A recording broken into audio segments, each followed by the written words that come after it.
this nation was unlike any I had ever seen in my lifetime. In this announcement video, Joe, you seem to focus exactly only on the rise of a far right, the Charlottesville Unite the Right rally, white nationalism, and so on. You mention a column you wrote after that rally about how we are living in a battle for the soul of this nation.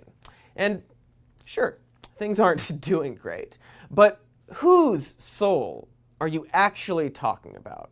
Because the way you're framing it is that you need to run for president because the country is slipping farther right, as if the majority of people didn't vote for the Democrat. 3 million more people, Joe. And maybe part of the problem that you're really talking about is the record turnout that voted in the Republican primary in order to nominate Donald Trump, so that he would represent them and their feelings and their wishes. Maybe part of the problem is the party whose members have shifted from Trump is a kook, if we nominate him, we will be destroyed, this is not who we are, to the president's son should ignore the subpoena issued to him by the Senate. The party whose senator and other presidential candidate goes to their own convention to tell people to vote your conscience. But then what happened, Ted?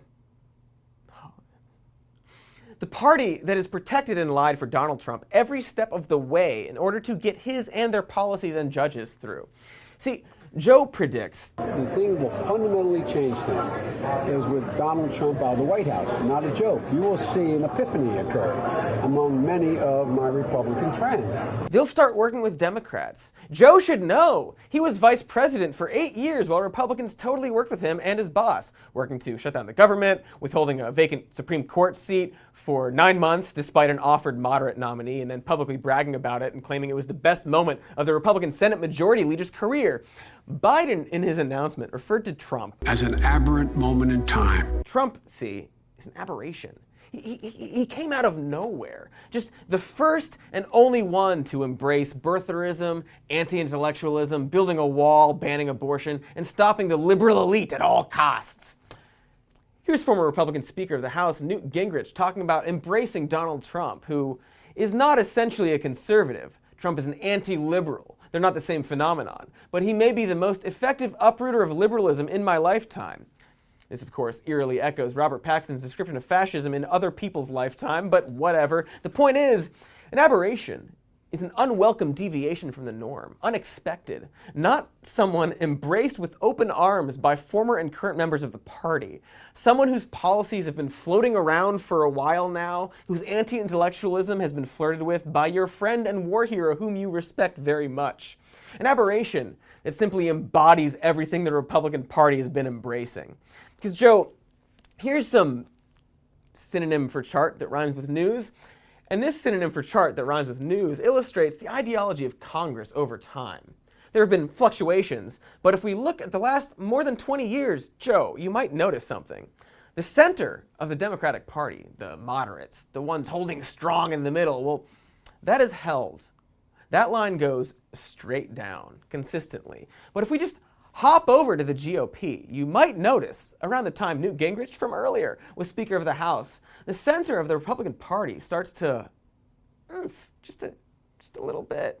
Then, of course, our good friends George W. Bush and Dick Cheney hop in, and just some more, just a little bit more. Speaking of Dick Cheney, liar and war criminal who also shot his friend in the face and then the friend apologized to him for it, Joe Biden likes him.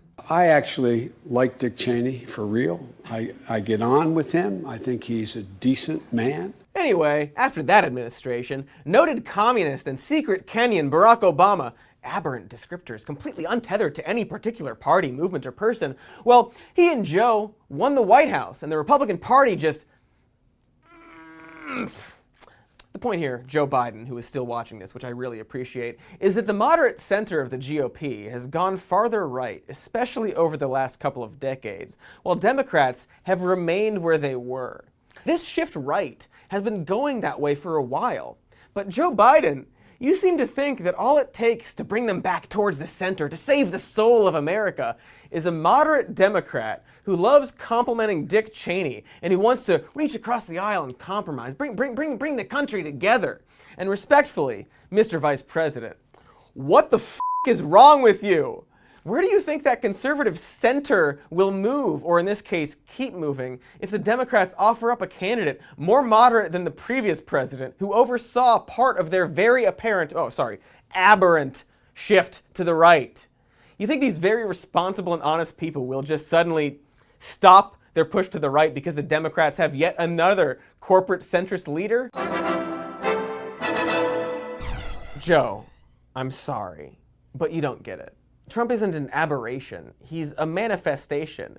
He has been coming. He is a symptom of so many of our problems. He's a spotlight pointed directly at the things that the spotlight is made out of. If you want to save the soul of America, you're just doing it wrong. Now, I'm not arguing that the Republican Party should be saved. But if you want to do what you say, Joe, if you want to save America's soul, you need to understand the problem. And I'm not sure if an establishment, centrist, corporate Democrat who's inextricably linked to previous Democratic administrations is resonating with people. Donald Trump won for many reasons, but one of the main reasons is that he capitalized on the working class's legitimate grievances and conned them by scapegoating immigrants and ginning up fear and hatred and giving them easy solutions to complex problems. And the Democrats did nothing to address those grievances. And if we want to take Joe at his word, he is running not necessarily for anything in particular other than defeating Donald Trump. He wants to get back to normal when things were good. Now, one can argue that Trump bad isn't the strongest of cases for wanting to be the president, but whatever, let's hear him out. Meet him where he is. Joe, you think Trump just came out of nowhere and does not represent the Republican Party or the Democratic Party. And you think this Trump aberration is linked to this. What Joe is weirdly not saying out loud in so many words is that he thinks that Donald Trump is a fascist. He's not a Republican, he's not a Democrat, he's this. He's a fascist.